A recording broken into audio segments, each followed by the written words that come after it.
Nâng ấy nè đọc khía ngày này nhằm lực giờ rừng muối đại rừng nângการឡើងនៅប្រទេសចិនគឺសាហាវខ្លាំងមែនទែនបាទគឺទៅលើក្មេងៗមួយក្រុមជាពិសេសនោះគឺប៉ះពាល់ទៅអ្នកដែលគាត់ស្រឡាញ់សត្វឬក៏ចូលចិត្តសត្វខ្លាំងមែនទែនបាទយើងវាមិននឹកស្មានថាទៅជាបែបហ្នឹងមិននឹកស្មានថាក្មេងប្រព័ន្ធហ្នឹងបែរជានឹកឃើញគំនិតបែបហ្នឹងធ្វើទៅរួចនិយាយរួមទៅគឺវាពិតជាសាហាវខ្លាំងមែនទែនទើបតែវ័យត្រឹមតែ11-12ឆ្នាំទេប៉ុន្តែសាហាវខ្លាំងមែនទែនដែលកើតឡើងនៅប្រទេសចិនណាឥឡូវនេះមកធ្វើការរៀបរាប់លម្អិតជាមួយខ្ញុំទាំងអស់គ្នាបាទគឺមានការផ្ទុះខ្លាំងមែនទែននៅលើបណ្ដាញសង្គមនៅប្រទេសចិនគឺមានក្មេងៗមួយក្រុមហ្នឹងហើយក្មេងៗមួយក្រុមបានធ្វើការចាក់សាំងទៅលើសត្វសំណក់ឬក៏អាចហៅថាសត្វឆ្កែក៏បានដែរចាក់សាំងដុតទាំងរស់តែម្ដងបាទស្រាប់តែពេលហ្នឹងសត្វឆ្កែអត់ដឹងអីទេគឺក្មេងៗយកសាំងដូចជាប្រេងមិនយកទៅចាក់លើសត្វហ្នឹងហើយគាត់ធ្វើការដុតទាំងរស់និយាយរួមទៅគឺសត្វសំណក់ហ្នឹងគឺមានកូនទៀតពេលហ្នឹងគឺចាក់ដុតទាំងរស់តែម្ដងមិនធំតែដុតប៉ុណ្្នឹងទេគឺ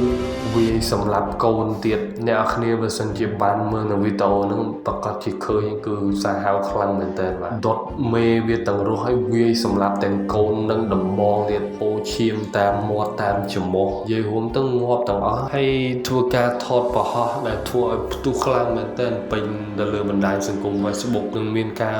បញ្ចេញមតិខ្លាំងមែនតើដែលក្មេងៗសោះមិននឹកស្មានថាមានគំនិតគិតបែបហ្នឹងដើម្បីតែការថតប្រហោះជាពិសេសថែមទៅទៀតនោះគឺប៉ះពាល់អារម្មណ៍ខ្លាំងមែនតើអ្នកដែលគាត់ស្រឡាញ់សត្វគាត់ស្រឡាញ់សំណក់ហ្នឹងប្រៀបបានដូចជានេះអញ្ចឹងសត្វមួយដែលចេះឲ្យលំទោននឹងមនុស្សយើងគឺសត្វសំណក់ហ្នឹងឯងមានចិត្តលក្ខណៈថាស្គាល់ម្ចាស់ដឹងម្ចាស់អញ្ចឹងណាប៉ុន្តែមិនគួរទៅជាបែបនេះសោះអញ្ចឹងហើយបានថាហើយជារួមទៅក្មេងៗទាំងនោះក៏ត្រូវបានសមត្ថកិច្ចក៏ដូចជាប៉ូលីសនៅប្រទេសចិនធ្វើការឃាត់ខ្លួនដើម្បីទៅធ្វើការអប់រំណែនាំអញ្ចឹងណាព្រោះតែ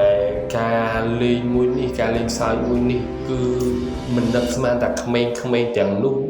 មានគំនិតបែបហ្នឹងតទៅសោះគឺវាសាហាវខ្លាំងពេកហើយគឺដុតសត្វទាំងរស់មកដុតសត្វមានជីវិតទាំងរស់ទាំងដែលកំពុងតែមានកូនទៀតសត្វសំណក់ហ្នឹងមានកូនដូចជា4-5ក្បាលហើយត្រូវវាយសម្រាប់កូនហ្នឹងទៀតយកដំបងវាយកណ្ដាលក្បាលម៉ាំងតែម្ដងឡើងពោឈាមដូចអីចឹងគឺសាហាវមែនតើតែធ្វើឲ្យផ្ទុះខ្លាំងមែនតើនៅលើប្រទេសចិននឹងមានការសម្ដែងនៃការមិនពេញចិត្តនឹងទង្វើមួយនឹងតែម្ដងអញ្ចឹងហើយបានថាយើងមិនអាចបន្ទោសទៅលើកុមារនោះបានទេប៉ុន្តែឃើញតែគាត់អាយុ11-12ឆ្នាំគាត់ក៏ដឹងក្តីក្តាស់ដែរមិនមែនមិនដឹងសោះទេអញ្ចឹងយើងជាពុកម្ដាយគួរតែធ្វើការអប់រំគាត់នៅ